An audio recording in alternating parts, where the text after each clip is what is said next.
2 Samuel chapter 20. Sheba leads Israel away from David. At that place there was a man named Sheba, son of Bichri. Sheba was a worthless troublemaker from the tribe of Benjamin.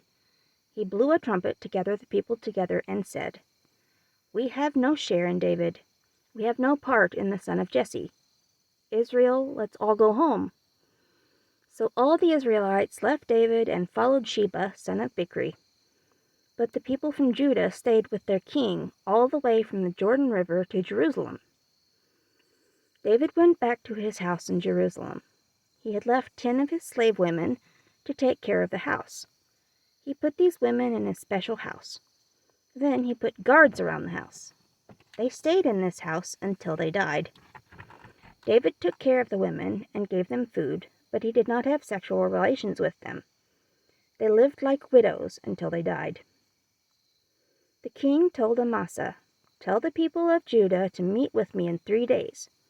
You must be here too." So Amasa called the people of Judah together, but he took longer than the king had told him.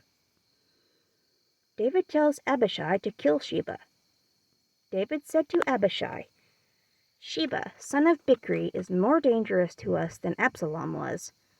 So take my officers and chase Sheba. Hurry before he gets into the cities with walls. If he gets into the well-protected cities, we will not be able to get him."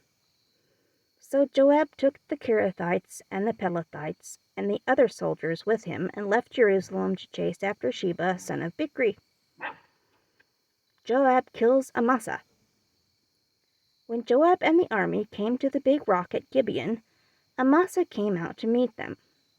Joab was wearing his uniform with a belt that held a knife. As he walked toward Amasa, the knife on his belt came out. Joab asked Amasa, "How are you doing, brother?"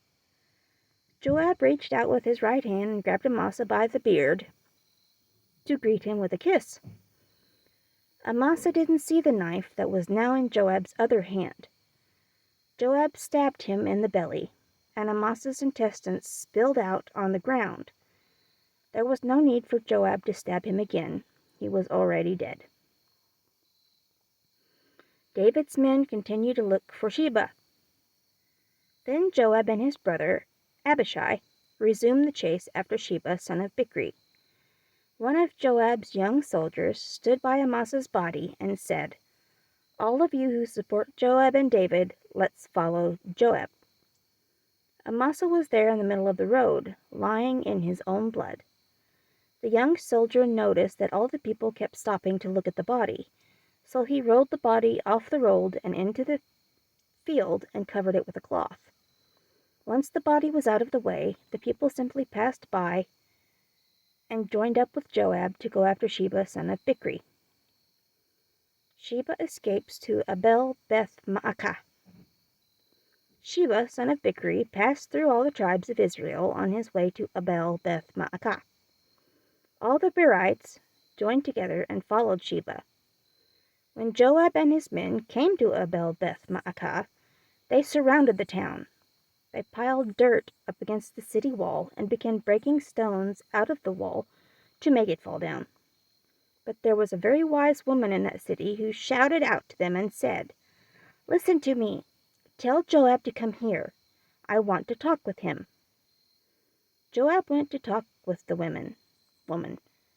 She asked him, "Are you Joab?" Joab answered, "Yes, I am."